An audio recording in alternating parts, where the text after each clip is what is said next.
Dito sa Pampanga na tinaguri ang culinary capital of the Philippines, hinding-hindi magpapahuli ang mga Kapampangan lalo na sa usaping pagkain.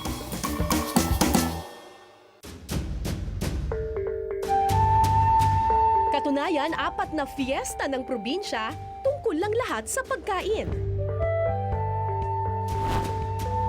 Dito nga sa bayan ng Angeles, ang pride ng mga Kapampangan.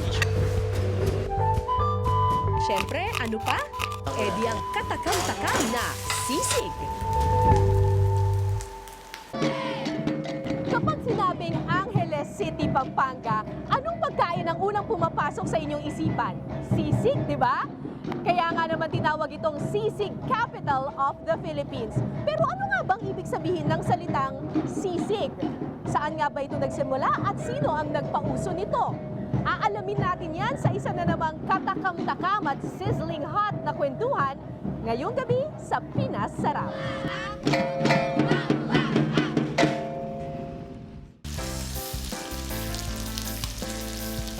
Ang sisig karaniwang gawa sa tinadtad na maskara o tenga at mukha ng baboy na mas pinasarap ng kalamansi at iba pang pampalasa. Sumikat daw ang sisig noong 1970s nang may military base pa ang mga Amerikano sa Clark, Pampanga.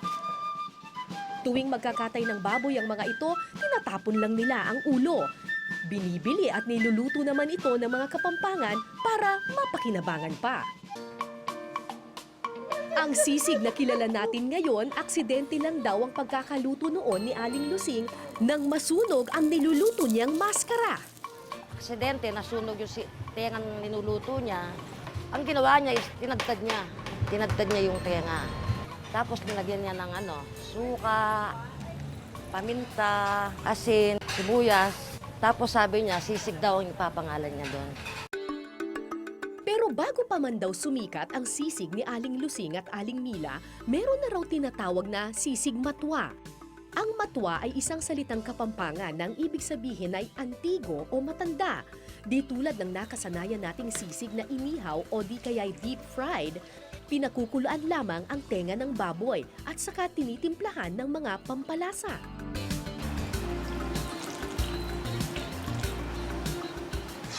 Pero alam nyo bang noong panahon pa ng mga Kastila, meron na raw sisig? Halos 300 taon nang nakalilipas matapos matikman ni Father Diego Berganyo ang isang maasim na pagkain, isinama niya ang salitang sisig sa Pampango-Spanish Dictionary na Vocabulario de la Lengua Pampanga en Romance. Pero walang baboy ang sisig na kanyang natikman. Isa raw itong salad na may papaya o bayabas na tinimplahan ng asin, paminta at suka. Ayon naman sa food historian na si Ige Ramos, ang ibig sabihin ng sisig sa Kapampangan ay to eat something sour. Normally, kinakain ito ng mga babae nagbibigay, yung mga nagka-craving, yung mga nagbibigis. Dahil daw dito, naging parte na ng mga paniniwala ng mga Kapampangan na ang sisig, pagkain ng mga buntis. Bukod sa mahilig daw ang mga buntis sa maaasim na pagkain, ang tenga raw ng baboy o cartilage maganda sa sinapupunan ng nagdadalang tao.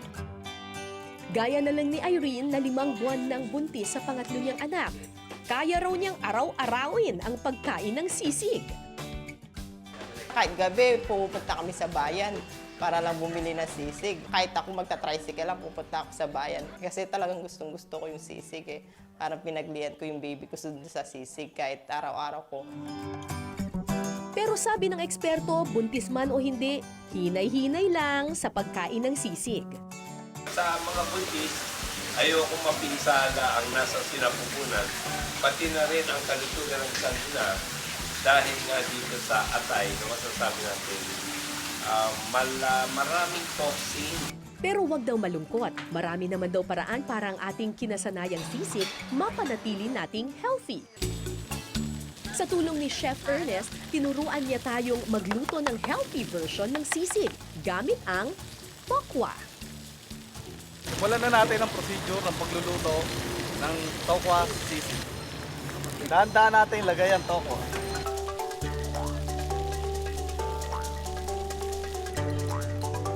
painitin natin. Lagyan kagad natin ng butter, sibuyas. Ilagay na natin ang tofu, paminta, asin. Ang ating tofu sisig, meron ding twist. Imbis na kalamansi o suka, kamyas ang gagamiting pampaasim. Kamyas ang ginamit natin pampaasim dahil ito ay nagtataglay ng kakaibang linamnam. Ilagay na natin ang bell pepper.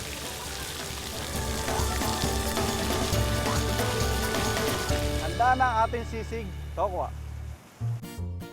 Sisig na pina-healthy, papatok kaya sa panlasang Pinoy? Lasang-lasa yung asin niya. Asin ng kamyas, actually. Tofu. Tofu is good. Unique yung lasa niya. Ngayon lang ako nakatingin ng ganito. And since mahilig ako sa gulay, so pasok siya sa panlasa ko.